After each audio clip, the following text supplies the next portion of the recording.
What is up? What is up? What is up, my peeps? It's yours truly, Landry, and welcome back to the channel. And in today's video, we'll be reacting to how IKEA mastered furniture. Okay, the video is brought to us by Primal Space. When you get the chance, hop over there to let them know that you found the video about my reaction and that you decided to stop by to show some love and support by, of course, leaving a comment. So now, without further ado, let's jump straight right into this, like so. But if this thing wants to work, then we can go ahead and hit play. This is the Lack coffee table, one of IKEA's most important products. If you had to design the simplest table possible, you'd come up with this. It has no fancy angles, no intricate details, no patterns, and yet it's an engineering masterpiece. Thanks to its simplicity, it hit the market in 1981 at just under 10 euros, blowing the cheapest alternatives out of the water. Incredibly, even after decades of inflation, IKEA has never increased its price, and it still sells for just $9.99. Smart business move, bro. That means that IKEA understands its customer space, specifically when it comes to that table. In order to pull this off, IKEA had to get creative, and that's why this table is made of paper. This is just one of many engineering breakthroughs that allowed IKEA to cut costs, simplify assembly, and make furniture affordable for everyone. Okay. If you're over a certain age, chances are you've assembled IKEA furniture. The materials, the fasteners, and the way it all goes together feels familiar. And with almost no skill and very basic tools, anyone can do it. But it wasn't always like this. Before the 1950s, furniture was heavy and expensive. If you wanted a new wardrobe, and it also was made out of better / high-grade material, and it lasted way longer. Whereas today, them shits, they will last you for like a month, at most 3 months, and then they should start falling apart. Oh boy, where did we go wrong? professional woodworker would spend weeks making it. Then a moving company would transport it to your home fully assembled.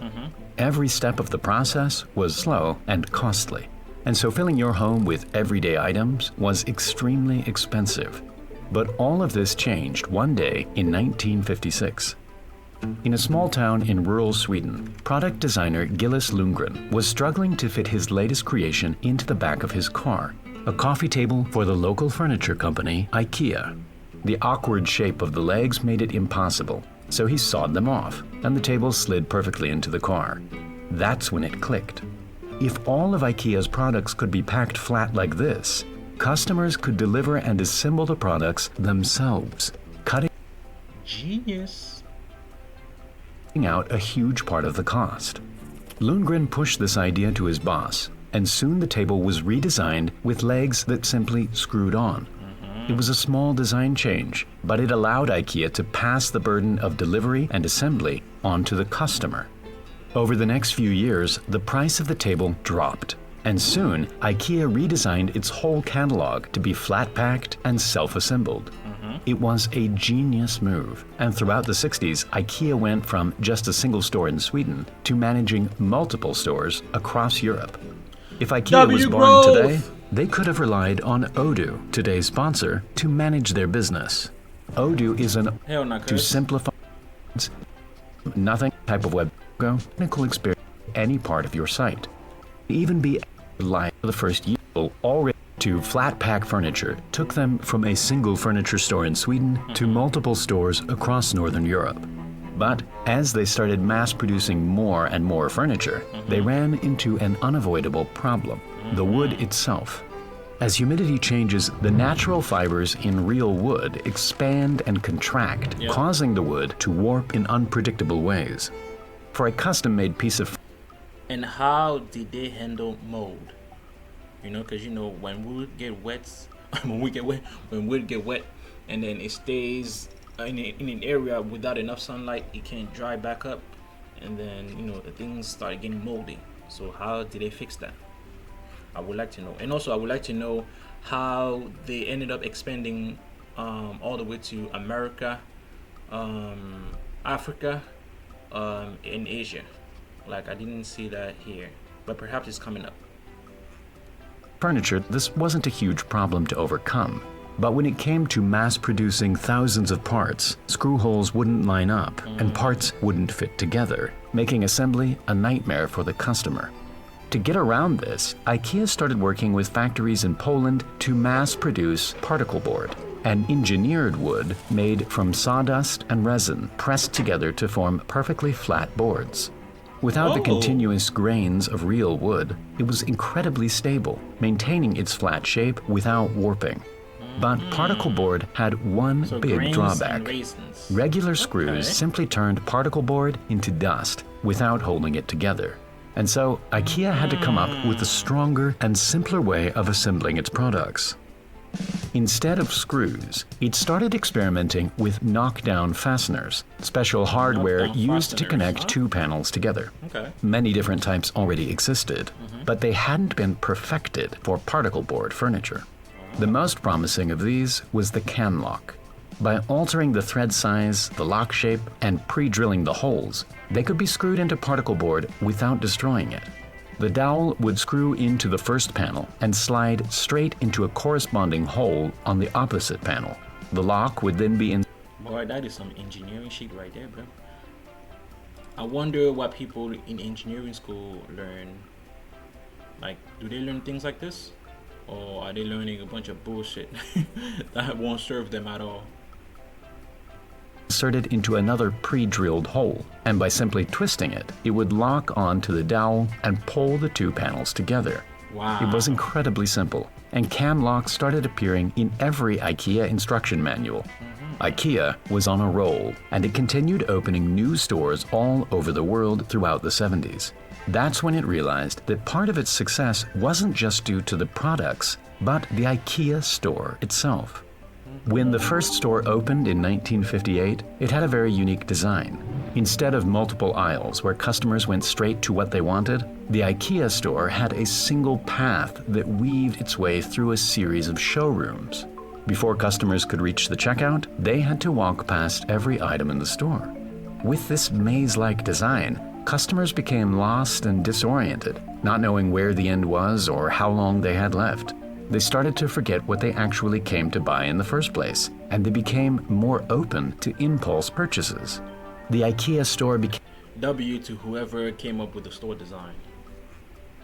An experience rather than just a store, and this dramatically increased sales. Customers would enter to buy one thing and leave with much more. IKEA realized the effect this had on people and continued opening stores around the world, leaning in to its maze-like layout. Look at that. But to supply their ever-growing business, they needed wood, and lots of it. Yep. At the time, IKEA was getting most of its wood from suppliers in Poland. But whenever the suppliers upped their prices, it put IKEA's already cheap products in a tough spot. The solution was to make the same products, but by using far less material. And so IKEA set its designers a task: make a table with a price that no competitor could even come close to matching. The key was in the hexagon. It might not seem like it, but this shape holds special qualities seen throughout nature that maximize strength and minimize weight. Other shapes could be used, but all of these end up with straight paths where a single force could be sent through and break the structure. With hexagons, each wall is 120 degrees apart, and so incoming forces get spread more evenly throughout the structure, making it incredibly strong. Most importantly, it achieves this strength using less material than any other shape. This idea had already been used in planes, cars, and ships to make lightweight metal walls. IKEA took it and turned it into paper. First, a machine would turn rolls of paper into a honeycomb structure and place it into a sturdy particle board frame. Then, the honeycomb would be glued and sandwiched between two thin particle board sheets. The result was a super strong and lightweight tabletop that looked just like wood while using only a tenth of the material. On top of that, since everything was made from engineered wood and paper, recycled materials could be used at scale. Thanks to this amazingly strong and efficient design, IKEA achieved its goal, and the table went on sale in 1981 for $9.99. It was an instant hit, selling millions in its first year. Wow. But throughout the 90s, labor and material costs started to rise once again, and the lax $9.99 price tag was in danger. The only thing left to optimize was the legs. The honeycomb method didn't fit inside, and so they were still being made from solid wood. But with tens of millions of legs being made every year, a small improvement could save IKEA a lot of money. It tried switching to plastic legs, but over time the plastic would discolor and end up looking different from the top. And so, together with its Polish manufacturers, IKEA developed a brand new machine that could accurately fold thin particle board around two wooden blocks.